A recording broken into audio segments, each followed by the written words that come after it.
you get crossways of your inner being who knows you aren't. That's like your inner being standing with a basket of everything you've ever asked for, and you pretending like the basket doesn't exist because your friend won't give you anything. And we say you're looking for your stuff in all the wrong places. You're looking for love in all the wrong places. You're looking for clarity in all the wrong places. Now, have we talked you into being antisocial? That wasn't our goal. We just want you to hook up with who you are and then play with each other. Instead of looking for something that isn't there, and when you don't find it, then you're in a funk. Look for it where it is and find it, and then go play with others who have found it too. And when you look for connection and find it, you'll find others who have looked for it and found it, and then you'll be like this crowd here today. In other words, that's what this is really about. Oh, you're not all there, and you're not all there every time. Esther's not there all the time either. But we say for sure about Esther, when she's not there, she knows it. And when she's not there, she's not going to blame you for her not being there. And now we're wanting to help her not blame her for not being there either. It's okay to not be there. How can you be somewhere that you don't even know there's a place to be? How do you even know that you want it until you don't have it? Isn't that the process of life? Isn't that what the evolution and expansion of life is? We're just giving you a few quick start tips. Tune in, then play. We want to bring this gathering to a simple close. We want to step back from the complication that this many words has caused or generated. And we want to step back into the premises that you knew when you decided to come and that you felt powerfully along the way. And these are the premises that we know for sure will help you be more likely to live happily ever after as you move forward. So here they are. We're just going to stream them to you. First, there's nothing serious going on here. Meaning that there isn't anything that you're supposed to do that you're not doing, or anything that you are doing that you shouldn't be doing.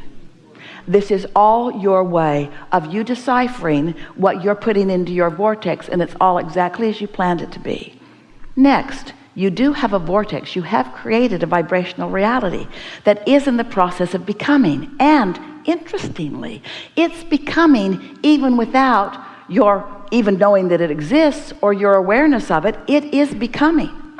But the more of it that becomes without your awareness, the less benefit you personally get from it right now. Oh, you'll get benefit from it when you croak. We like to be disrespectful of death since there isn't any. And future generations benefit from it. But the benefit that you receive from your expanding vortex can only be received by you when you find a way to find resonance with what's there. And what's there is love. What's there is giving people the benefit of the doubt. What's there is pure positive energy. What's there is absence of resistance. Well, how are you going to know? How are you going to ever get to the place of no resistance if you don't taste resistance and know what it tastes like? And how are you going to know when you've let some of it go if you haven't had it? Isn't that relationship an important thing? So that's where your knowledge of your inner being comes in. Oh, so my inner being flows with me, but maintains steady connection to source no matter what. Yes. And sometimes I don't. That's true. And when I don't, I'm bad. That's not true. And when I don't, I can't get back. That's not true either. When I don't feel good. That's true. When I don't feel good, I'm always going to not feel good. That's not true. When I don't feel good, I want more than ever to feel good. That's true. When I want more than ever to feel good, more energy flows. That's true. When I want more than ever to feel good, I'm asking in a stronger way. That's true. When I ask in a stronger way, Source answers in a stronger way. That's true. When Source answers in a stronger way, I'm more likely to hear. That's not true. Louder doesn't make it easier. Your inner being knowing the answers doesn't make it easier. All that happens is that your desire to feel good gets greater and greater every time you don't feel good.